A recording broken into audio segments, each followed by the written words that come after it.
আল্লাহ পাক রব্বুল আলামিনের কাছে কলিজা দিয়ে দোয়া করে বলেন, আল্লাহ আমি আমার এই জীবনের পরিবর্তন চাই, ইসলামের জন্য আমার এই জীবনটাকে তুমি পরিবর্তন করে দাও।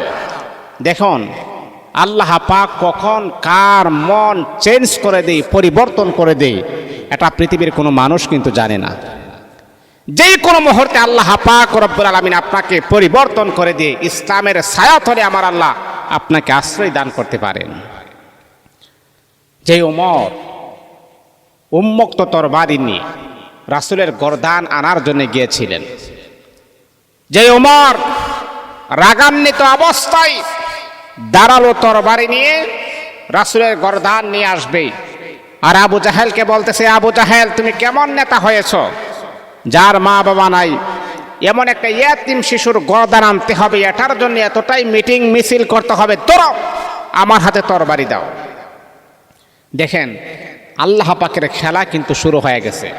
তার হাতে তরবারি আছে, তরবারি হাতে থাকা অবস্থায় আমার আল্লাহ তার অন্তরটাকে পরিবর্তন করে দিয়েছেন।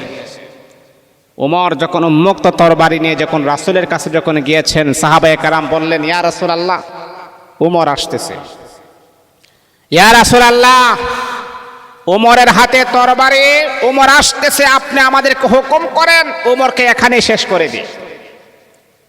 আমার রাসূল বললেন, সাহাবী তোমরা দেখতেছো ওমরের হাতে তরবারি, আর আমি দেখতেছি ওমরের হাতে ইসলামের জান্ডা রাখা আছে। আল্লাহু আকবার, আল্লাহু আকবার।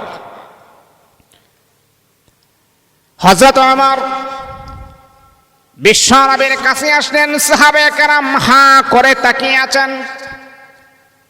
সাহাবায়ে কেরাম আল্লাহর হাবিবকে বললেন, ইয়া রাসূলুল্লাহ, ওগো আল্লাহর নবী, আপনি যদি আমাদেরকে হুকুম দেন তাহলে উমরকে এখানে আমরা শেষ করে দিব। কিন্তু নবী বললেন, না না ও সাহাবীরা, তোমরা দেখতেছো উমরের হাতে তরবারি, কিন্তু আমি দেখতেছি উমরের হাতে ইসলামের জান্ডা রাখা আছে। ওই উমর নবীর কাছে এসে বলতেছি, ইয়া রাসূলুল্লাহ, ওগো আল্লাহর নবী, আমি আপনাকে চিনতে পারি নাই, বুঝতে পারি নাই গো নবীজি, ভুল করেছি, অন্যায় করেছি, অপরাধ করেছি, এই মুহূর্তে কালিমা পড়াইয়া দেন, আমি মুসলমান হয়ে যাব।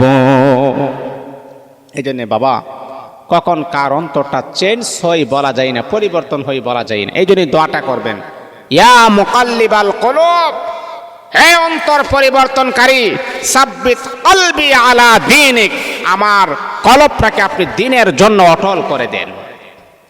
ইয়া মুকাল্লিবাল কুলুব, হে অন্তর পরিবর্তনকারী, আমাদের অন্তর পরিবর্তন করে একজন, তিনি কে?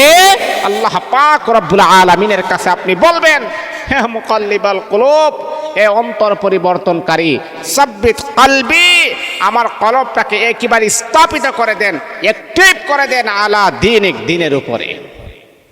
ইনশাআল্লাহ এই দোয়াটা করবেন, আল্লাহ পাক দেখবেন আপনাকে ইসলামের পরিপূর্ণ ছায়াতলে আমার আল্লাহ আপনাকে প্রবেশ করাইয়া দিবে।